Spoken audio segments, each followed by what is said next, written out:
Hello, in this video I'll talk to you about the anger management class that I go to. I'm required to go there by the court system so that I live in Florida, so that my case will be dropped.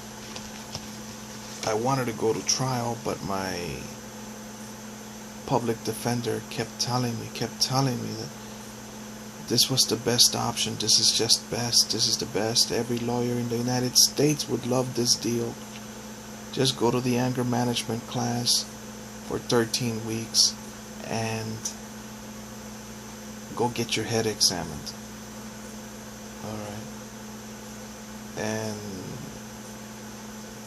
my options were, at the beginning, guilty, not guilty, or a plea bargain. Or no contest. No contest. So I chose not guilty, and I endured almost until the end. I remember that Bible verse that said, while you're being taken to court, make a friendship with your enemy. Something like that.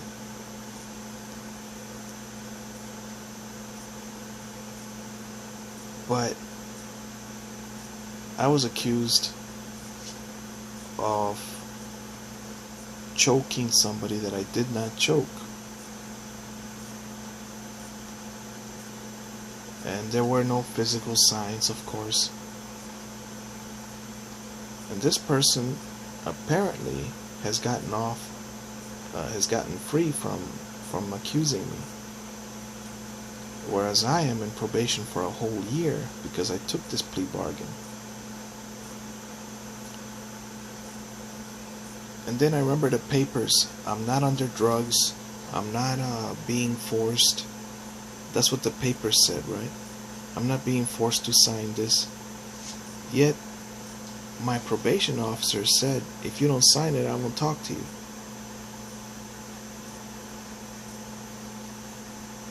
What happens is, when you don't have the money to pay for a lawyer, then the advice you get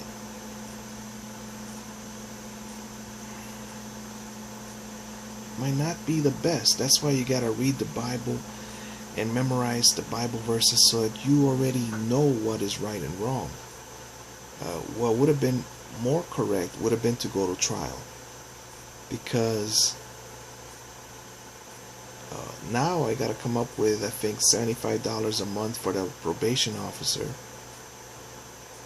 $20 a week for the 13 classes, $120 to go see a doctor, get my head examined.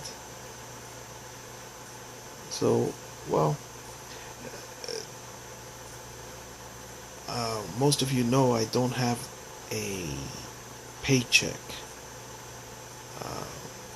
I do earn money from various sources. I cut grass, I paint houses, sometimes. I've never painted one by myself, by the way. I've never cut grass by myself either. I always have a group of people to help me.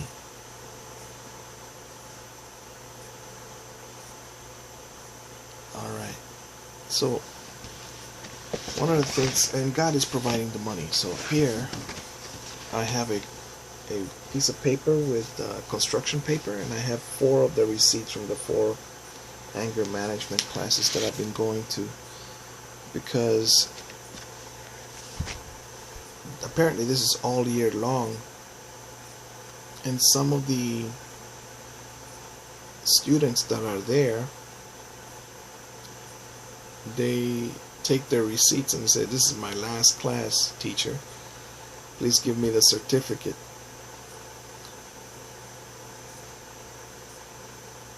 I don't know the names of, so the receipts prove that you have finished, so that's why I'm keeping them there. I don't know the names of the students there. We don't really discuss that. We sit in a circle and the teacher talks to us, shows us a movie. We saw Dr. Phil this past Saturday. And here we go, my notes from this Saturday. The ABCs of anger, the follow-up, because last week we talked about the ABCs of anger. What I remember from last week, there was a trigger. Something happens and you choose to get angry. Alright, so what's different this week? The teacher has a hat today. I gotta look up the word injunction. The man that works at the Department of Corrections and has a 24-year marriage, he was fired. And he said, I never hit her. I believe that's what he said. He's verbally polite. He's a verbal person. Alright, Mike puts down on the wall there, on the board, it is a choice to get angry. Then he showed us Dr. Phil's show about angry people and how there was a person there that would cut in line on purpose while being videotaped and see the reaction of other people. He was also smoking in a man's face, and they got the reactions from the persons that later appeared in the Dr. Phil show.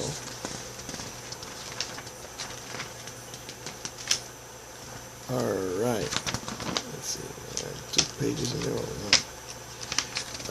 The roofer ripped off somebody in the classroom, I won't say who. The man had prepaid $800, but he didn't pull a permit, so he threatened the man and said, I'm not going to finish the work, and you can't take me to court because I didn't pull a permit, and so all the work that has been done is illegal.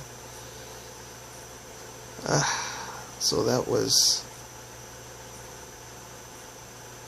that's where he is right now. Now, to hire a lawyer, even a lawyer told me that some of his customers owe him $800, and he says it's not worth going after them. I think you got to pay at least $500 for a lawyer to get any work out of them. There was a road rage lady in Dr. Phil's show. Dr. Phil says we repeat things if we get rewarded. Then I started thinking, this is just about the rabbit versus the turtle. The people that get angry while they're in the car, while they're driving, they're rabbits and they want to get there fast. And I'm a turtle. In the Dr. Phil show, the lady that lost a bunch of boyfriends because she is angry, she said that polite people get her angry. So that's a problem. What I describe them as are just selfish narcissists. I know that narcissists are selfish. I know that this is repeating it. However, I use it because it explains what a narcissist is. Selfish narcissists, selfish people. Dr. Phil called them self-important people. It's all about them, and it's their time and things like that. But I read about a congressman that had run over a stop sign or passed through a stop sign, and he ran over a man on a motorcycle. And in the page it said, you thought your time was more valuable than that man's life.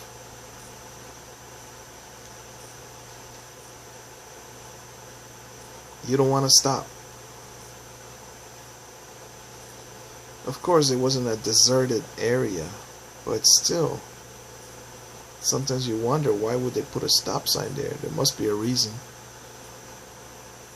I remember one time on I-95, or maybe it was the other one, the Palmetto in Miami. But when I went up, I thought I was just going to keep going, and then there was a stop sign, and I said, is that for me? And then of course it's for me, and I stopped, and all these cars are zooming past me. If I had not stopped, I would have crashed, and it would have been my fault. But there shouldn't be a stop sign up there. I know expressways don't have lights, but it was just weird.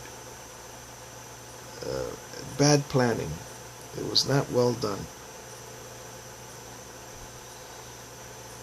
It's like you take the exit and then you go on an overpass, and I'm thinking I'm gonna continue straight, which I did eventually, but no, I had to merge to the right. I had to turn right on the stop sign. Otherwise there was grass.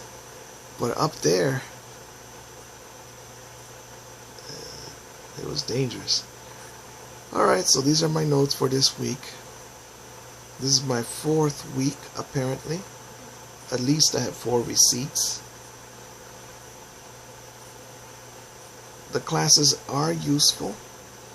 I remember the classes are like 1 hour long or something like that.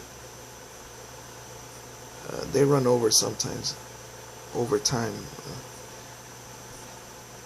They are useful. I remember thinking that it was similar to the Mormons, the way the Mormons have a gathering at the end or in the middle of their services for the men to talk to the men and the women to talk to the women. But when the men talked to the men, it was just partner up. 2 of you talk to each other. And that was nice, though. That was nice. But this one, we do get to know each other, but there is no closeness. And there won't be any closeness. It's not that type of a group.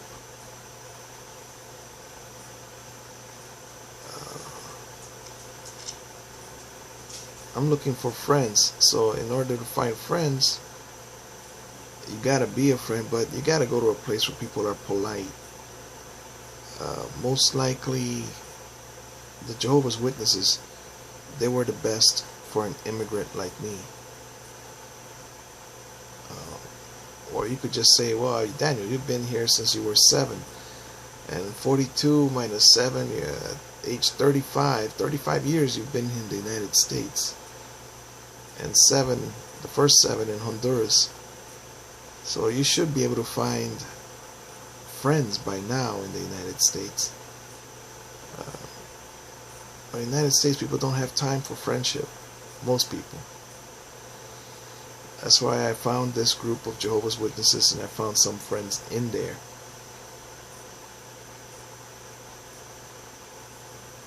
Alright. God bless you and those that surround you.